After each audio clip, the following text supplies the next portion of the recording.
हम दीवानों की क्या हस्ती है, आज यहाँ कल वहाँ चले, मस्ती का आलम साथ चला, हम धूल उड़ाते जहाँ चले।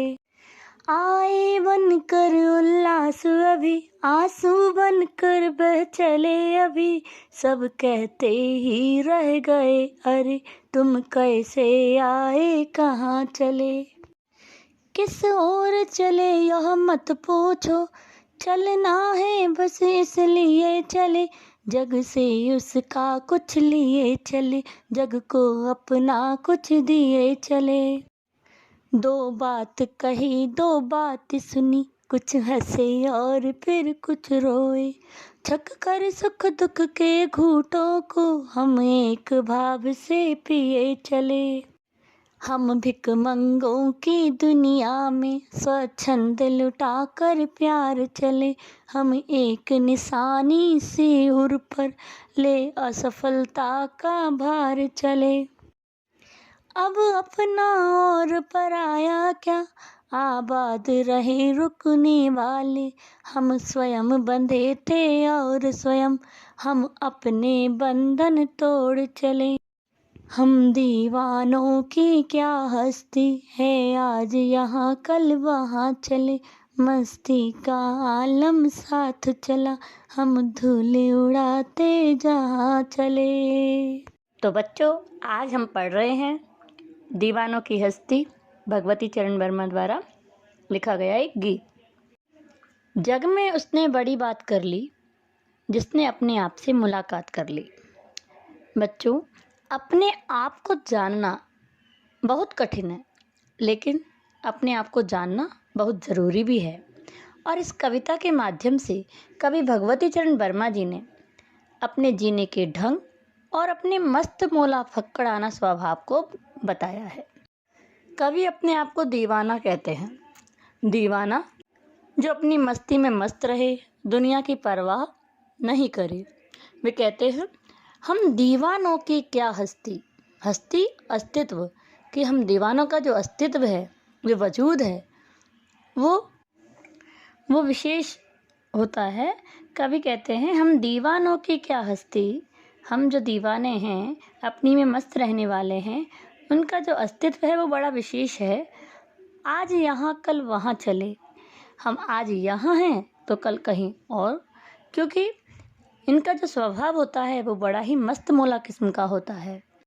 मस्ती का आलम साथ चला, हम धूल उड़ाते जहाँ चले। मस्ती का आलम, आलम दुनिया, मस्ती मौज, कि हम जहाँ भी जाते हैं, क्योंकि जो दीवाने हैं वो बड़े ही खुश मिजाज हैं, और जो खुश मिजाज होते हैं वो चाहूँ और अपने आसपास खुशियाँ का वातावरण कर देते हैं। कहा भी है, मुँह फुला न बैठो, मुँह फुला न बैठो, कोई न पास आएगा, मुस्कुराओ तो सारा जग मुस्कुराएगा। इसलिए जहाँ कवि जाते हैं वहाँ उन्होंने अपनी मस्ती से, अपनी प्रसन्नता से सब में खुशियाँ ही बांटी हैं। कवि कहते हैं कि वे जहाँ भी जाते हैं अपने ढंग से चलते हैं और किसी का कोई असर हम पर नहीं होता। हम अपनी मस्ती में ही अपने जीवन को जीकर चारों ओर खुशियाँ बांटते हैं। आए बनकर उल्लास अभी, आंसू बनकर बह चले अभी। कवि कहते हैं कि हम दीवानों की हस्ती कुछ ऐसी ही है, जहाँ भी जाते हैं अपने ढंग से जीते हैं, हम पर किसी का कोई असर नहीं होता। हम कहीं भी जहाँ जाते हैं वहाँ उल्लास बनकर जाते हैं, उल्लास अर्थात खुशी।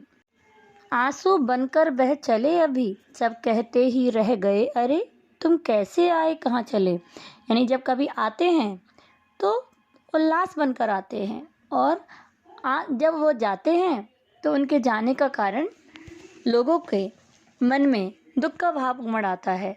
और इसीलिए वो कहते हैं कि आंसू बनकर बह चले अभी, कि अभी तो खुशियों को लेकर तुम आए थे और अभी इतनी जल्दी ही, शीघ्रता से ही तुम जा रहे हो। सब कहते ही रह गए अरे, और कुछ वश उनका नहीं हुआ, केवल कहना ही उनके वश में था कि वो कहने लगे कि तुम कैसे आए कहाँ चले, कि अभी अभी तो तुम आए ही थे चारों ओर खुशियों का संचार कर रहे थे। और इतनी ही जल्दी तुम कहाँ जा रहे हो? क्योंकि जो दीवाने होते हैं वो एक जगह स्थिर नहीं रहते, आज यहाँ हैं तो कल कहीं और। किस और चले यह मत पूछो, चलना है बस इसलिए चले। कवि कहते हैं कि यह मत पूछो कि मैं कहाँ जा रहा हूँ, मेरी मंजिल क्या है, क्योंकि इसके बारे में तो मुझे स्वयं भी नहीं पता। मैं दीवाना हूँ और मैं एक जगह ठहरता नहीं हूँ, चलता ही रहता हूँ। चलना है बस इसलिए चले, बस मेरे लक्ष्य के अनुसार मुझे चलते रहना है, इसलिए ही मैं आगे चलता रहता हूँ, किसी एक स्थान पर स्थिर नहीं रहता। जग से उसका कुछ लिए चले, जग को अपना कुछ दिए चले। जग अर्थात संसार से हम जो कुछ भी ज्ञान प्राप्त करते हैं, कुछ सीख लेते हैं, उसको लेकर कवि आगे बढ़ रहे हैं।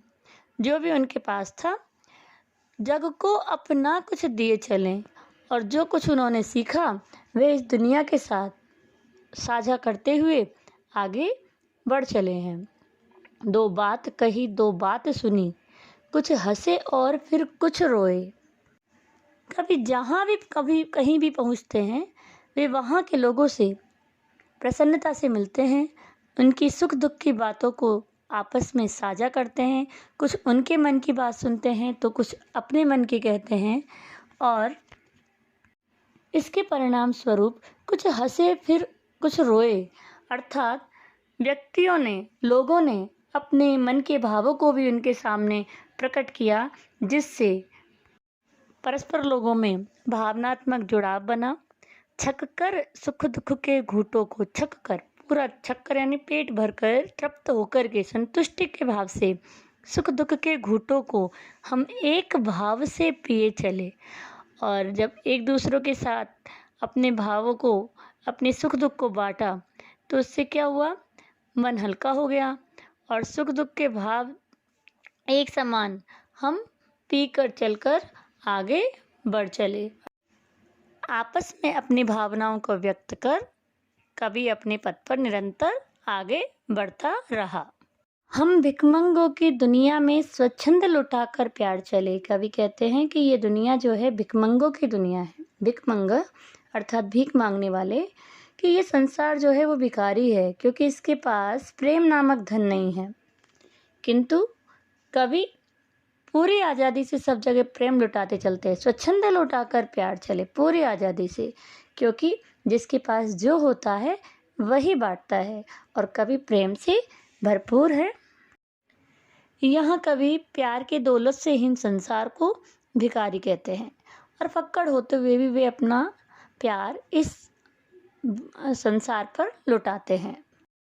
हम एक निशानी सी उर पर ले असफलता का भार चले। प्रेम से परिपूर्ण होते हुए भी कवि एक सांसारिक व्यक्ति के रूप में सफल नहीं हो पाए, और इसी के निशानी उनके हृदय में है, या फिर कह सकते हैं कि उसका दुख, उसका मलाल कवि के हृदय में है, उसकी छाप उनके हृदय पर है, और अर्थात हृदय।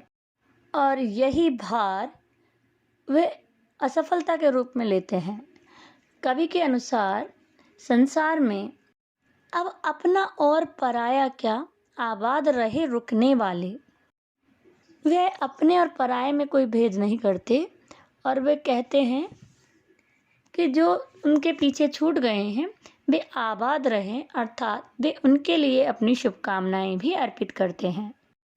हम स्वयं बंधे थे और स्वयं हम अपने बंधन तोड़ चले।